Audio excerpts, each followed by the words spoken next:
Buenos días y bienvenidos. Good morning and welcome. It is this church, a liberal religious community where love works. I am so glad that we're here together this morning, and I want you to know that whoever you are, wherever you're from, whomever you love, wherever you are on life's journey, and whatever your gender identity, beliefs, or immigration status, you are welcome here. Special welcome to those of us joining us online, whether in the moment or catching up with us later. We're glad to have you with us too. If you're new to Cedar Lane, we have a small gift for you. So please raise your hand nice and high if you're comfortable doing so, and please keep it raised for a few moments so that our ushers can find you. Know that all are invited to stay after the service to enjoy coffee and conversation, and I encourage you to go into the library where there'll be a new member reception. So please come into the library and greet our new members. Visitors, know that if you choose to use a yellow mug, our members and friends will greet you, because at Cedar Lane, yellow means hello. In a moment, we're going to turn and greet one another, but before we do so, I want to draw your attention to this amazing announcements page. And we're going to give you a few highlights. Our lay pastoral visitors work closely with the ministers to support the pastoral ministries in our congregation.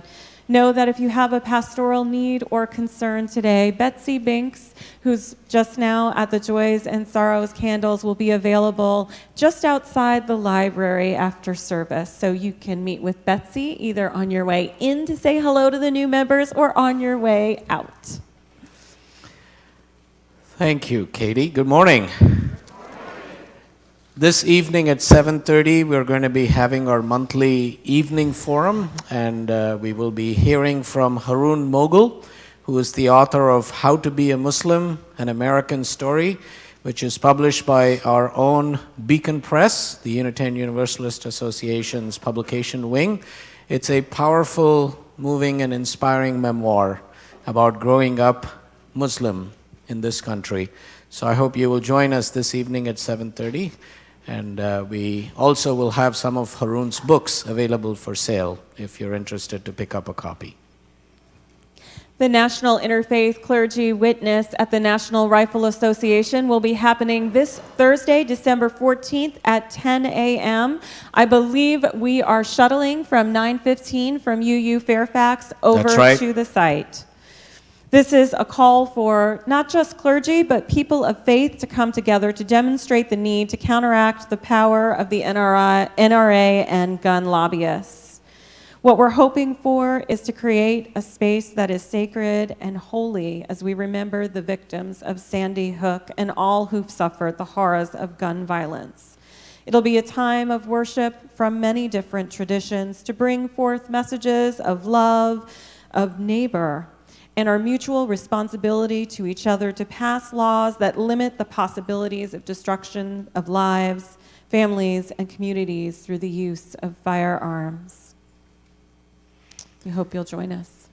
That's right. Reverend Katie and I will be there, and we look forward to having many of you from Cedar Lane join other Unitarian Universalists as well as members of other religious communities for this important moral action.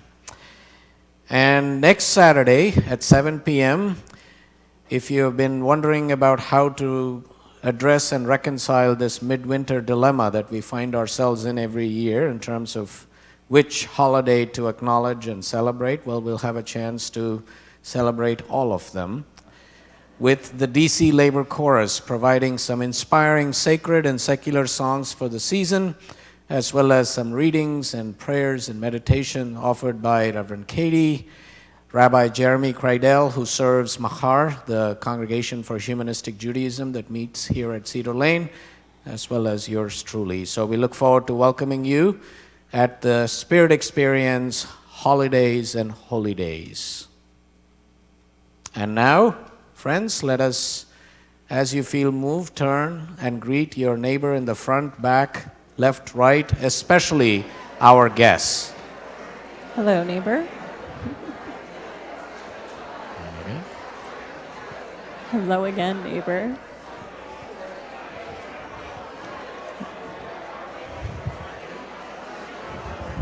Good to see you, Peter. David?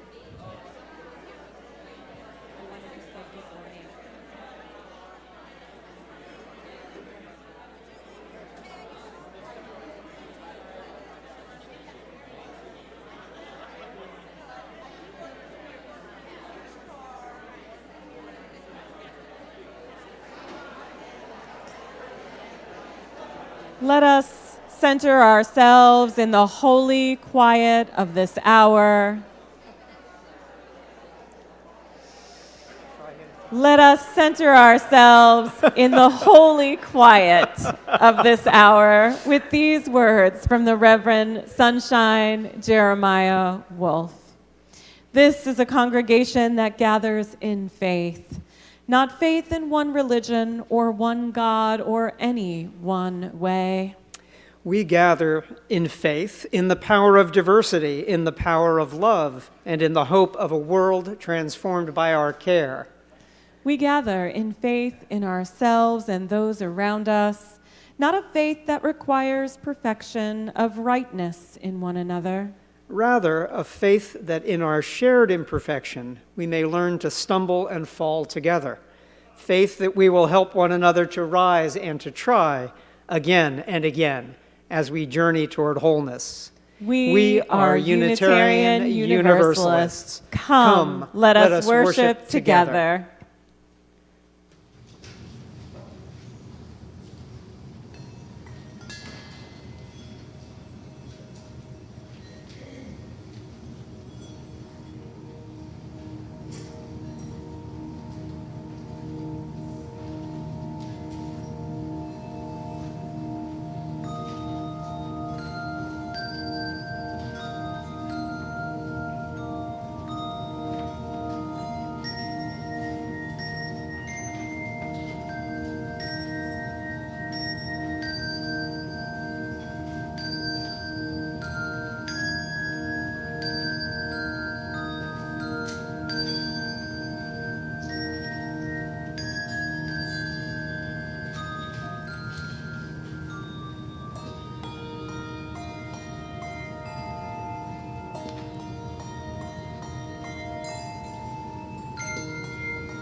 Thank you, bel canto. As Kelly Lacroix comes forward to kindle our chalice, symbol of our shared faith. Oh, and she has a helper. All right. Please rise in body and or in spirit to share the chalice lighting words printed in your order of celebration. We'll read first. We kindle the chalice as a symbol of shared unity amid the richness of our human diversity, as a symbol for a Unitarian Universalism which appreciates diverse contributions of people to the covenanting whole, and as a symbol for a Unitarian Universalism that works toward human interchanges that are mutually enhancing.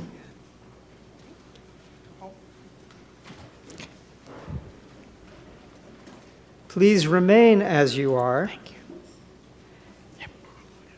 To sing When Our Heart is in a Holy Place. Hymn number 10,008 in your teal hymnal.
Today is an extra special Sunday, not just because of the first snow, because it is an opportunity for those who've been members for 10 months or a year or 20 years or even longer, as well as the new members gathered here today to affirm or reaffirm their commitment to Unitarian Universalism and Cedar Lane.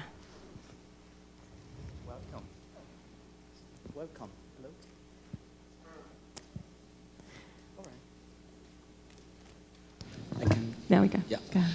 Welcome, good morning to this beautiful white morning. We have 14 new members. Some of them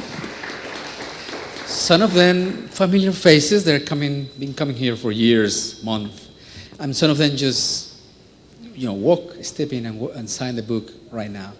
So they are Michelle Alexander, Patrick Lacroix. Please, if I mention you could come in. And if you haven't signed the book, you just come and sign. Say Michelle Alexander, Patrick Lacroix, and Kelly Lacroix family. Parker Sue, Holly Clements, Jean Clements, Leslie Bossen, Jean Driscoll, Alison Moses, Ana Lucia Malta, Bonnie Cochran, Cece Williams, Fernanda Bianchi, and Joel Greenbaum. Welcome. Welcome. Just put your name. Welcome.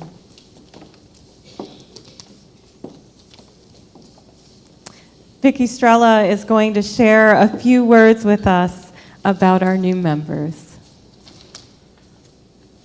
Good morning, everyone. I'm Vicki Strella. I'm a member of the wonderful membership ministry team here, several members of which have participated in welcoming and providing a gracious welcome this morning to our newest members. As they go through our orientation here at Cedar Lane, our newest members are asked to respond to 3 questions, and that's to give us a little sense of who they are, where they are on their life's journey, and why they've chosen to come and join us here in our beloved community. I weave those responses into a tapestry reading that gives us a collective sense of those important things. So I'm honored to share words from our newest members. We asked them, what is your guiding mantra and where is it drawn from? This one is drawn from somewhere in the New Testament. Study to show yourself approved unto God, a workperson, who needeth not be ashamed. The golden rule is my mantra, also known as the ethic of reciprocity. I believe that people should aim to treat each other as they would like to be treated themselves, with tolerance, consideration, and compassion. I got my mantra from my mother and father. It will all work out in the end. And finally, another mantra, I am part of the light. I believe in life and love, and all that comes to me is good. Then we ask, where do you find the sacred? I treat nature with reverence and am in awe of the natural interrelatedness of all nature and humankind. I find the sacred in the moon and the sun, both of which brighten my day.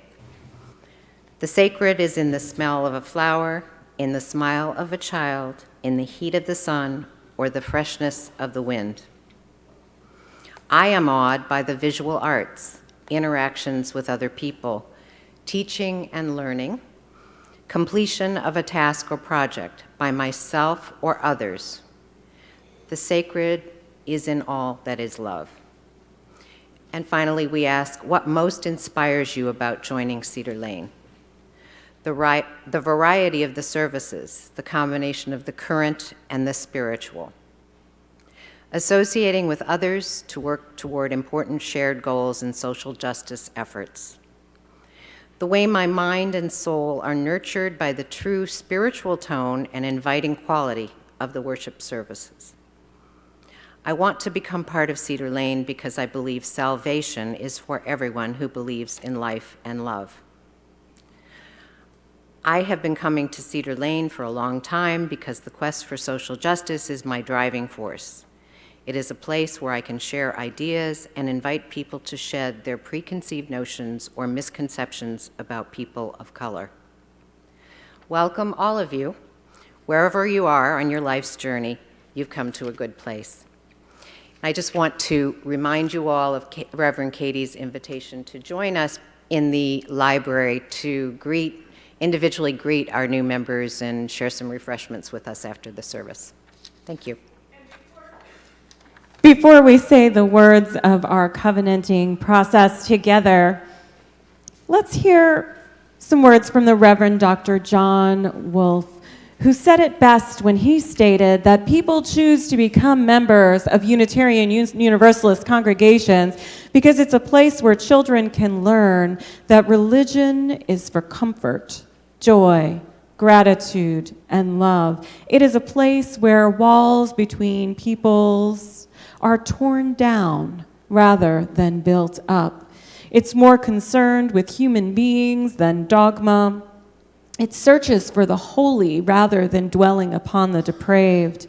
It calls no one a sinner, yet knows the deep struggle in each person's heart and how great the hunger for what is good.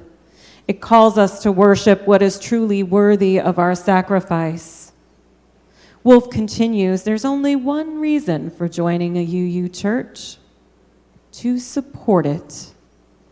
If you feel this way and have not yet become a member, I invite you to come forward right now and sign the book and join the new members at the chancel.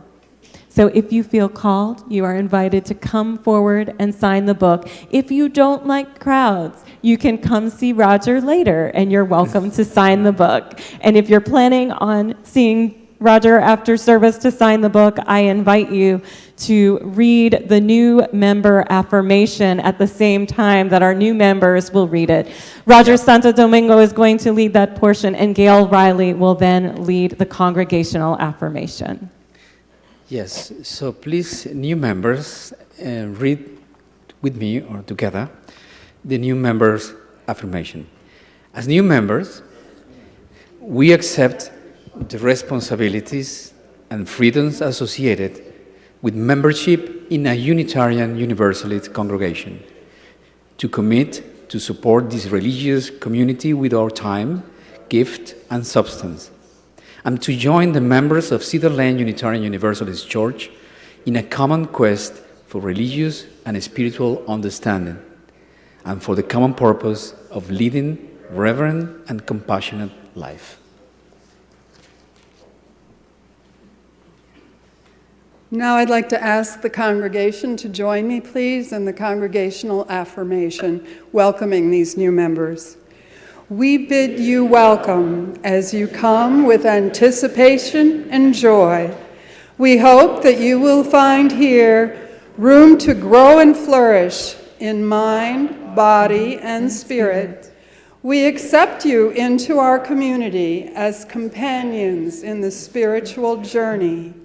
We commit to rejoice with you in times of happiness, to grieve with you in times of sorrow, and to share with you all the blessings of our free faith.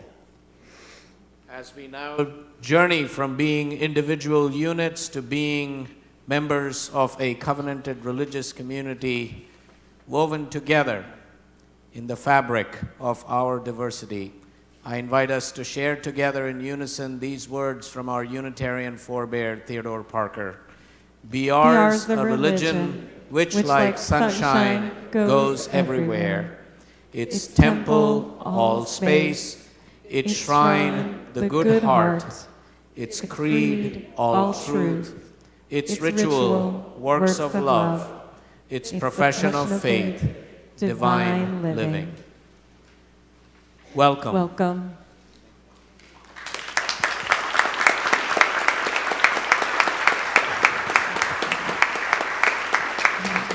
Welcome.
I'd say congratulations in the appropriate language, but I just don't know how to do that. Each time we gather for worship, we set aside time to expand the caring ministry of this congregation.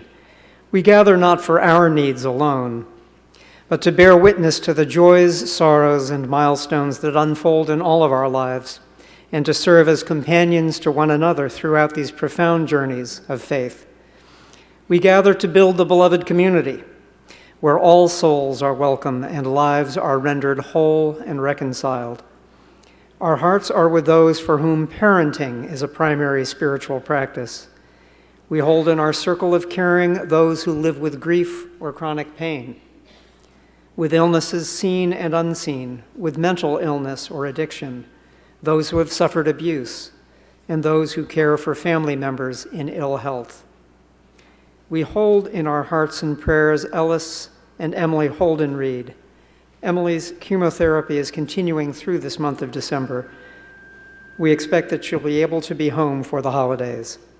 We offer our condolences to Jim Eaton and Maureen McNulty on the passing of Jim's father, Michael Eaton, last Sunday, after battling several chronic illnesses. He is now at peace. We mourn the passing of Denny Davidoff, former UUA moderator, last Thursday. She was 85. Denny was among the most active lay leaders in our denomination and devoted much of her life to the growth of Unitarian Universalism.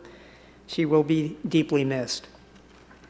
We continue to hold in our hearts all those whose lives are lost and whose loved ones' lives are lost or impacted by violence and calamities in our world, including those whose lives and homes are threatened by the wildfires in Southern California. We rejoice with Archine Turner on the 10th anniversary of her ordination into the Unitarian Universalist ministry. Congratulations, Archine.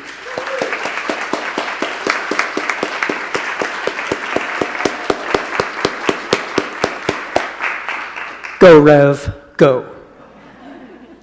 May these friends of ours and our companions in the world and all that lives unspoken in our hearts be held in the embrace of prayer and silence.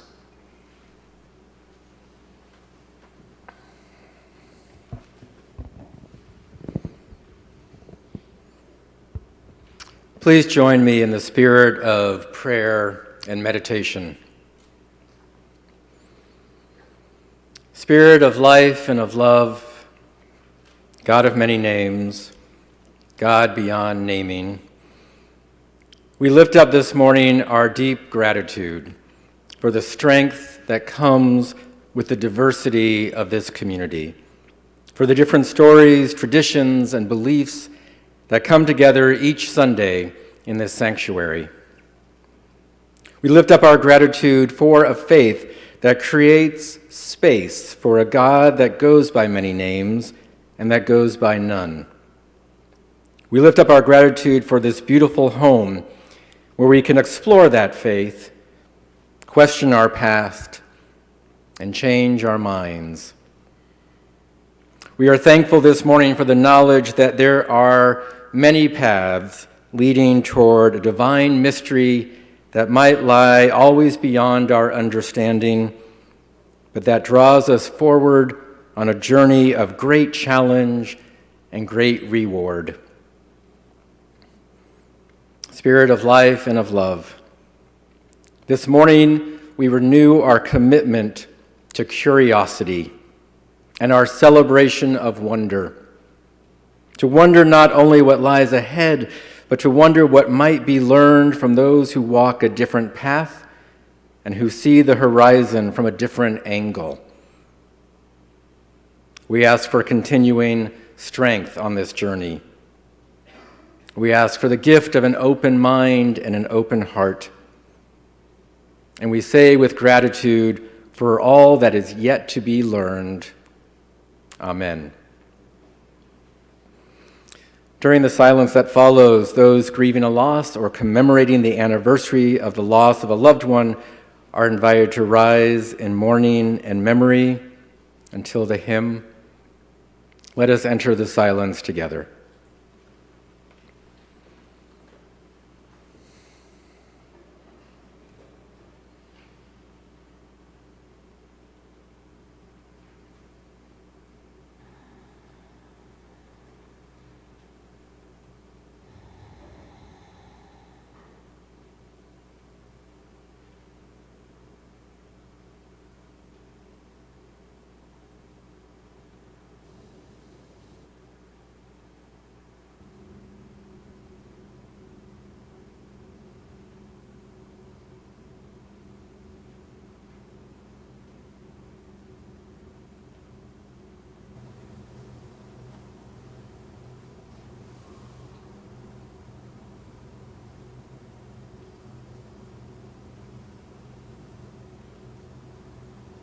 Amen.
Beautiful lament from the Jewish tradition on a morning as we remember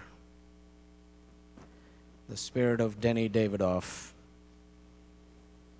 blessed soul, spirit warrior, staunch, passionate Unitarian Universalist, who also was fiercely celebratory of her Jewish heritage. We remember Denny. Our morning's reading comes from Unitarian Universalist minister and author Robert Fulghum from his popular book, All I Really Needed to Know I Learned in Kindergarten, which were actually a collection of newsletter articles that he wrote when he was serving the Edmonds UU congregation outside of Seattle, Washington. Giants, wizards, and dwarfs was the game to play.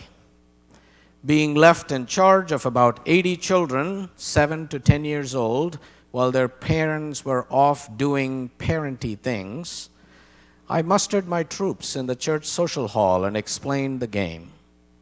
It is a large-scale version of rock, paper, and scissors and involves some intellectual decision-making.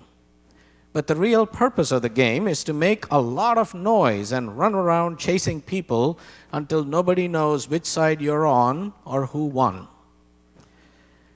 Organizing a room full of wired-up grade schoolers into 2 teams, explaining the rudiments of the game, achieving consensus on group identity, all this is no mean accomplishment, but we did it with a right goodwill and were ready to go. The excitement of the chase had reached a critical mass. I yelled out, "You have to decide now which you are, a giant, a wizard, or a dwarf." While the groups huddled in frenzied whispered consultation, a tug came at my pants leg. A small child stands there looking up and asks in a small, concerned voice, "Where do the mermaids go?" Where do the mermaids go? A long pause, a very long pause. "Where do the mermaids go?" says I. "Yes, you see, I am a mermaid." "There are no such things as mermaids." "Oh yes, I am one." She did not relate to being a giant, a wizard, or a dwarf. She knew her category, mermaid. and was not about to leave the game and go over and be against the wall where a loser would go. She intended to fully participate wherever mermaids fit into the scheme of things, without giving up dignity or identity. She took it for granted that there was a place for mermaids and that I would know just where. Well, where do the mermaids go? All the mermaids, all those who are different, who do not fit the norm, and who do not accept the available boxes and pigeonholes. Answer that question, and you can build a school, a nation, a congregation, or a world on it. What was my answer at the moment? Every once in a while, I get it right. The mermaid goes right here by the king of the sea, says I. Yes, right here by the king's fool, I thought to myself. Thus concludeth the reading for this morning.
Thank you, members of the choir, Henry and Jasmine, for that beautiful anthem.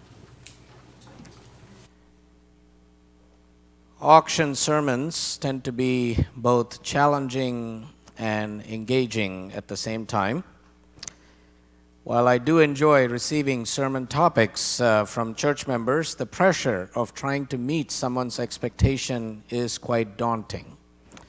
And over the years, I've had the pleasure and sometimes the challenge of dealing with a wide range of topics, including one that turned out to be a battle in the midst of an auction in a previous congregation that I served between a member who was a flaming liberal and a member who was a very strong conservative. And they had a bidding war. And they ended up bidding for the same sermon, bidded close to $3,000 each. And being the smart person that I was, I agreed to preach 2 sermons, not one that year. I learned my lesson because on the one hand, I had to preach why I am a conservative Unitarian Universalist, and then I had to preach why I am an unrepented liberal. Those were the days. Now I don't do that anymore. Anyway, I am grateful to Kay Gottesman for today's topic, which is religious and cultural identity, that she bid on at last year's auction. Kay is a longtime member of Cedar Lane, and she identifies as a Jewish Unitarian Universalist. She resonates deeply with the values and convictions that undergird our 7 UU principles, especially our commitment to social justice as a spiritual practice. At the same time, Kay feels a deep spiritual and cultural connection to her Jewish heritage. Now, even though she was brought up in a secular environment, as an adult, Kay found herself reclaiming, reinterpreting, and renewing her connection to Judaism. And she has engaged with and wrestled with the notion of religious identity for quite some time as a member of Cedar Lane, trying to occupy that in-between hyphenated space as a Jewish Unitarian Universalist with integrity and hope. So Kay asks, can a person have more than one religious or cultural identity? Do they need to complement each other? Does it make sense to be simultaneously Catholic Protestant or Jewish Protestant or a Hindu Muslim? Does it make sense to identify as a UU and also some other religion? That is, can one be Jewish and UU, Christian and UU, Buddhist and UU, Hindu and UU? You get the picture. What role do rituals and traditions play in forming and maintaining identity?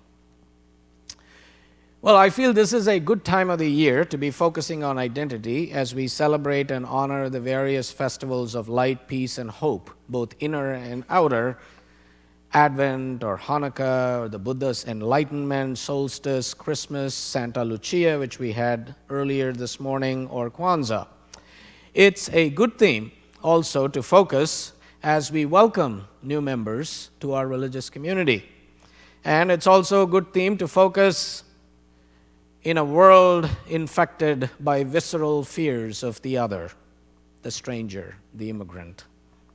And personally, it's a good theme for me to focus on as an Indo-American, Unitarian, Universalist Hindu, flavored by the Islamic heritage of my father, guided by Buddhist spiritual practice and the study and exploration of other world religious traditions.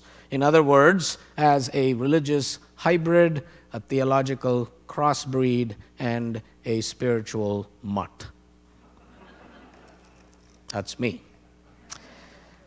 You see, the question of identity is a very basic thing to every human endeavor.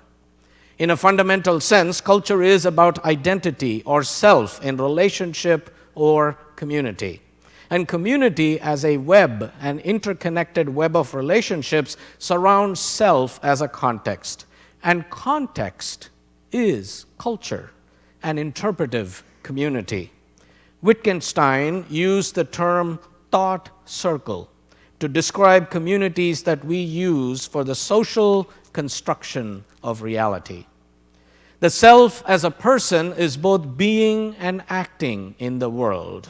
Furthermore, a person is not made in isolation, but rather in and through relationships. We are human only because of our relationships. Let me explain. A person is born with a history and into a culture and inculcated with this from conception. And then they take their existence from events and experiences distributed across history, time, and space. Probably all people have multiple identities simultaneously at times. And sometimes this leads to being a member of several, often very different communities, all at the same time even. That is why some of us consider ourselves to be hyphenated Unitarian Universalists, because we have a personal history or identification with a family, religious, or spiritual tradition, be it Judaism or Hinduism or Islam. And some of us hyphenate because of our commitment to a personal, religious, or spiritual practice that we got introduced to and are engaged with from another religious or spiritual tradition, like, for example, being a UU Buddhist or a UU pagan.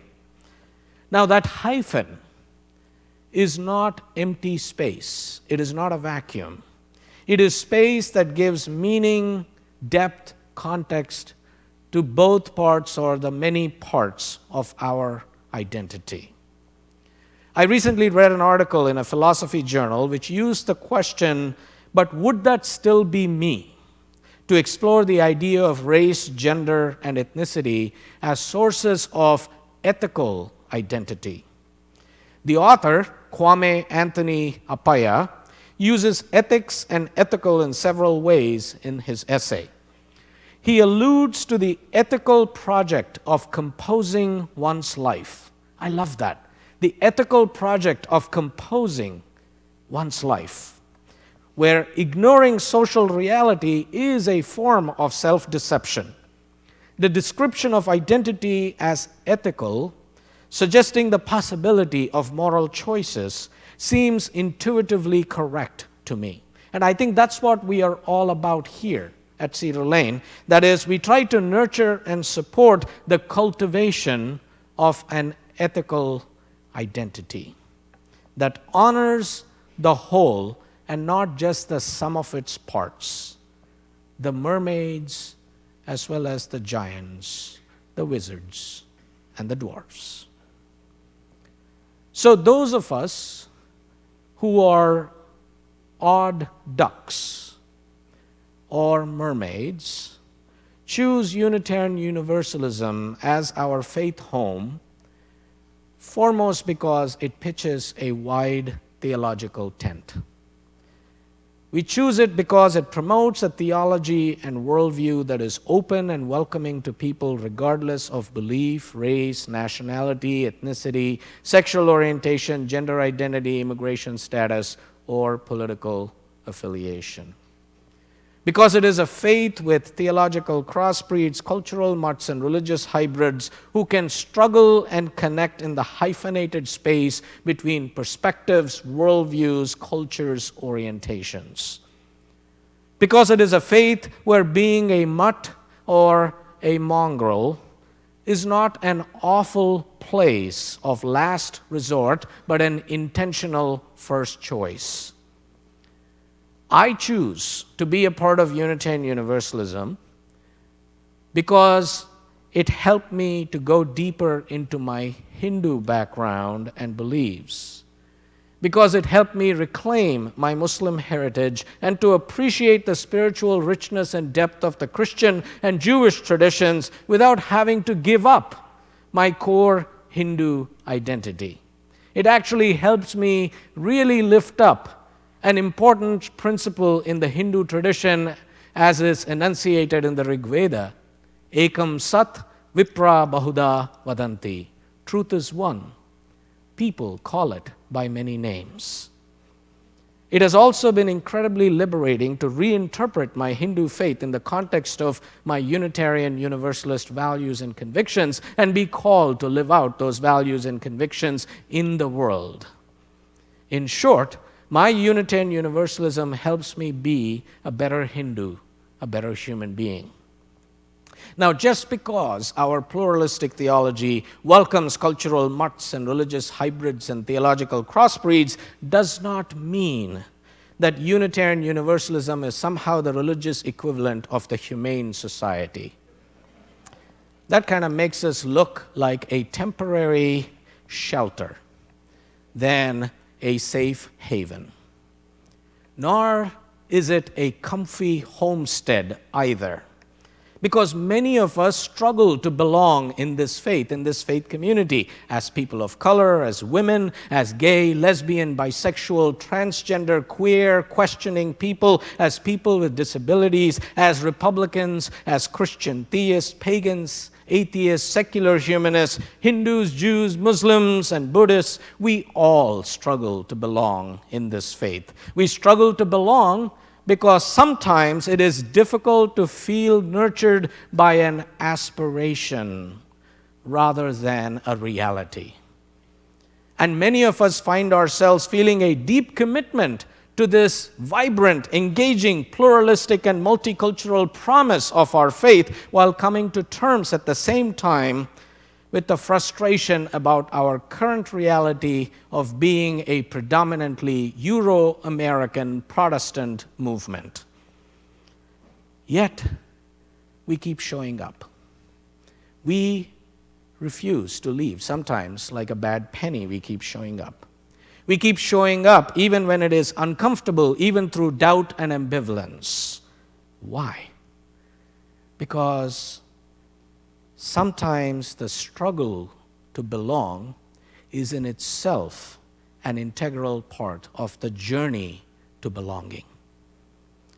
So I stay because Unitarian Universalism has a healing, transforming message for a broken, fragmented world yearning for reconciliation and wholeness.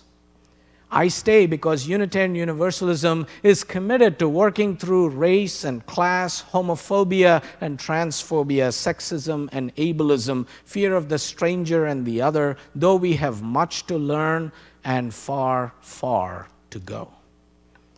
I stay to practice interstitial integrity, a term I borrow from theologian Rita Nakashima Brock, who writes, "Interstitial integrity is how I improvise a self, recognizing the diverse cultures and experiences that have made me who I am.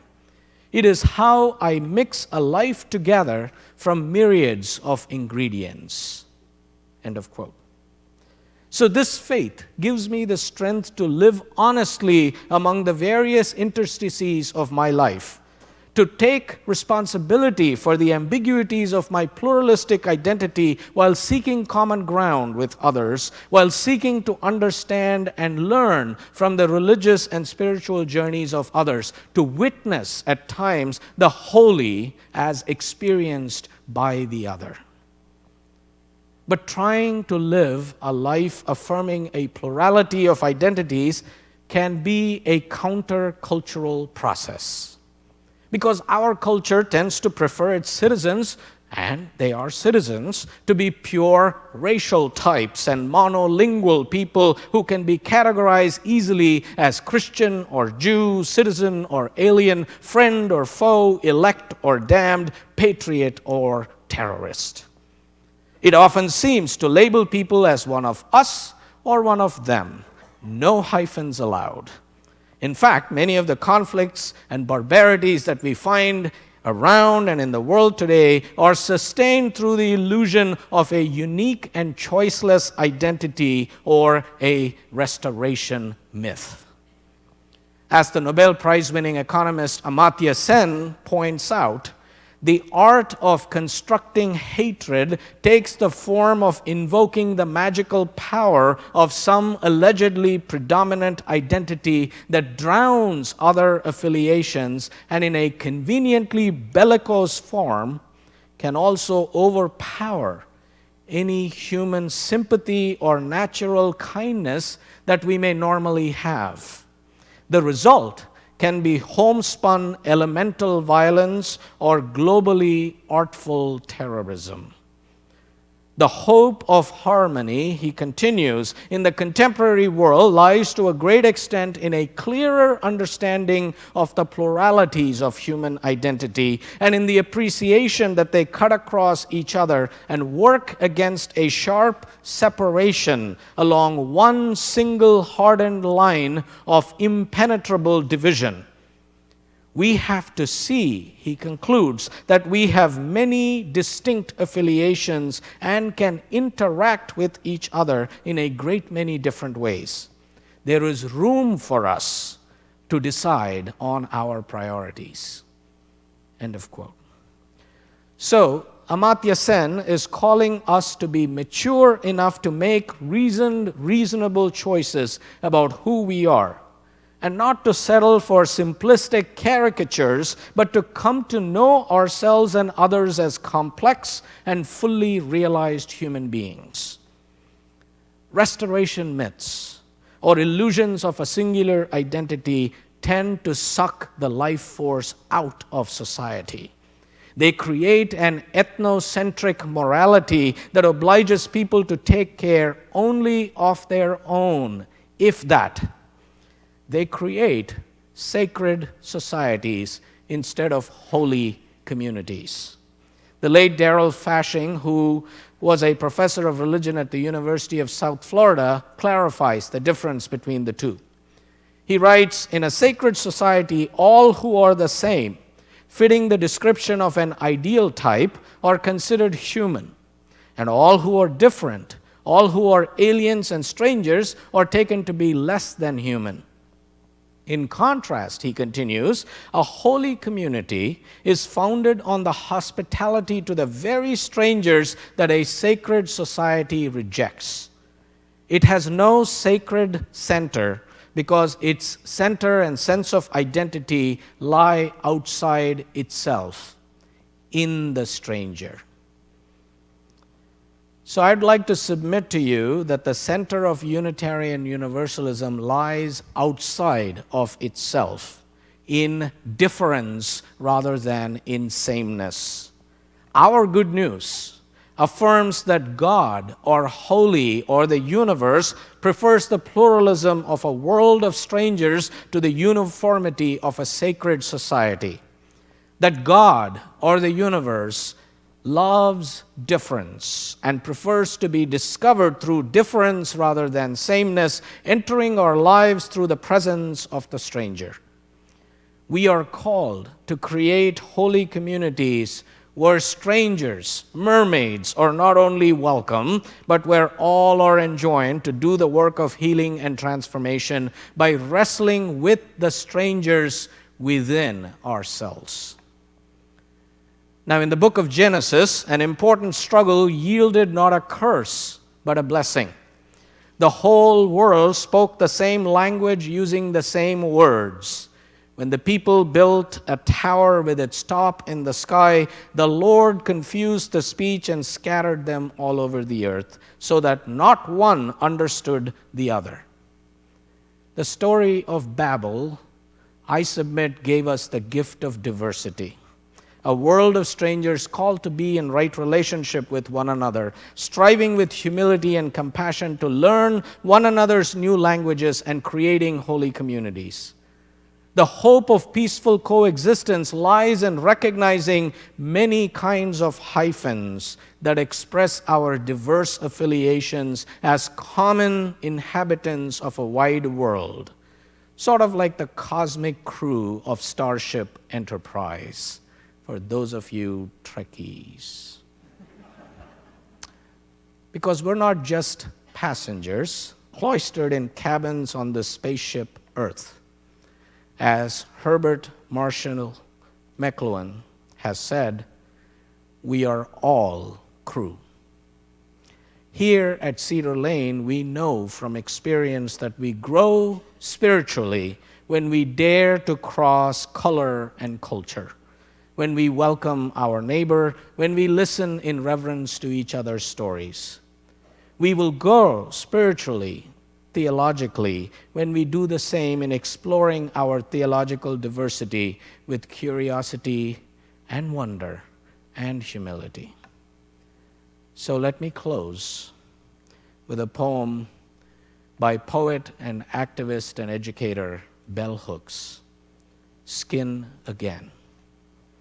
The skin I am in is just a covering. It cannot tell my story. The skin I am in is just a covering. If you want to know who I am, you've got to come inside and open your heart way wide. The skin I am in looks good to me. It will let you know one small way to trace my identity. But then again, the skin I am in will always be just a covering. It cannot tell my story. If you want to know who I am, you've got to come inside. Be with me inside the me of me, all made up of stories present, past, and future, some true to life and others all fun and fantasy, all the way I imagine me. You can find out all about me coming close and letting go of who you might think I am before you come inside and let me be real and you become real to me.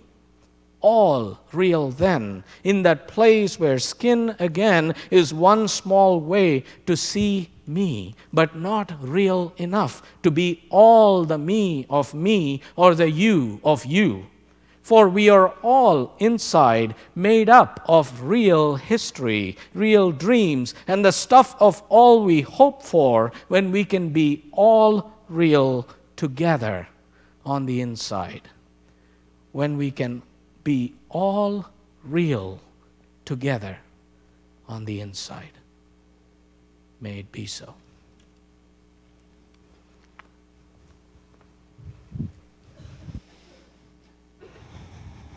Let us enter this time of giving intentionally. Each of us has traded minutes, hours, days, and years of our lives for the financial gifts that we give. So let us give with intention. I invite you to pull out your offering, whether it is dollars, coins, or checks, and place it between your hands. If you are texting your gift today, go ahead and hold your phone. If you've given online or if you've given in another way, just go ahead and bring your hands together. And I invite you to take a nice deep breath with me and think about what your life's energy has done and will do. Beneath our feet, young minds are learning to celebrate who they are. They're learning to celebrate their differences.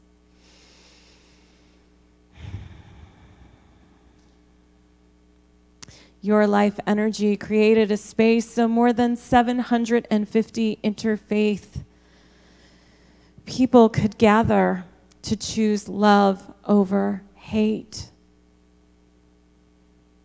Your life energy has made it possible to provide resources for refugees. Your life energy has created a sanctuary. Your life energy created space for a group from Montgomery County to meet, to put pressure on elected officials so that they could claim and own that we are in an environmental emergency. We are turning the tide. Your life energy is a legacy and a gift to the world. Today's offering will now be gratefully received. May its ripples be felt for generations. Amen.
For the gifts we have received, may we be grateful.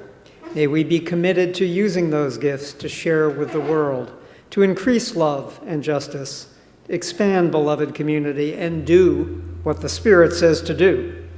Please rise in body and or in spirit to sing together hymn 1024, You Got to Do When the Spirit Says Do, in your teal hymnal.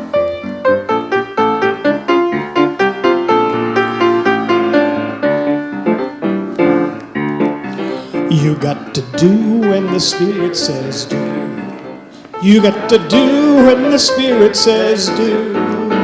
When the Spirit says do, you've got to do, oh Lord, you got to do when the Spirit says do. Spirit says do, Spirit says do, Spirit says do, Spirit says do, Spirit says do. Let's sing, you sing what the Spirit says do. You got to sing when the Spirit says sing. When the Spirit says sing, you got to sing, oh Lord, you got to sing all the Spirit says sing. Spirit says sing, Spirit says sing, Spirit says sing, Spirit says sing, Spirit says sing, Spirit says sing. We're gonna dance. Dance when the Spirit says dance. Come on, move those feet. You got to dance when the Spirit says dance. When the Spirit says dance, you got to dance. Oh Lord, you got to dance when the Spirit says dance. Spirit says dance. Spirit says dance. Spirit says dance. Spirit says dance. Spirit says dance. Spirit says dance. We're gonna laugh. You get to laugh when the Spirit says laugh. Ha, ha, ha. You got to laugh when the Spirit says laugh. Ooh, oh, oh, oh. When the Spirit says laugh, you got to laugh. Oh Lord, you got to laugh when the Spirit says laugh. Spirit says laugh. Let me hear a giggle. Spirit says laugh. Spirit says laugh. Spirit says laugh. Spirit says laugh. Spirit says laugh. Shout.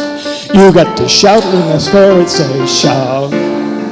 You got to shout when the Spirit says shout. When the Spirit says shout, you got to shout. Oh Lord, you got to shout when the Spirit says shout. Spirit says shout. What? Spirit says shout. Hey! Spirit says shout. Ho! Spirit says shout. Spirit says shout. Spirit says shout. Let's do one more. You got to do when the Spirit says do. You got to do when the Spirit says do. When the Spirit says do, you got to do. Lord, you got to do when the Spirit says do. Spirit says do.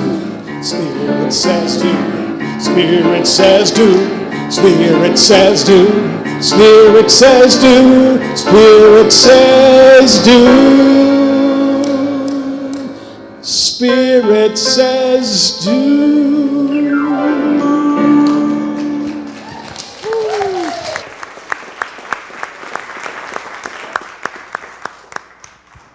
We have a calling in this world. We're called to honor diversity, to celebrate multiplicity, to respect differences with dignity and love, and to challenge those who forbid it. We are people of a wide path. Let us be wide in our affection and go our way in peace. Go making peace, living gently, loving mightily, and bowing to the mystery. So may it be.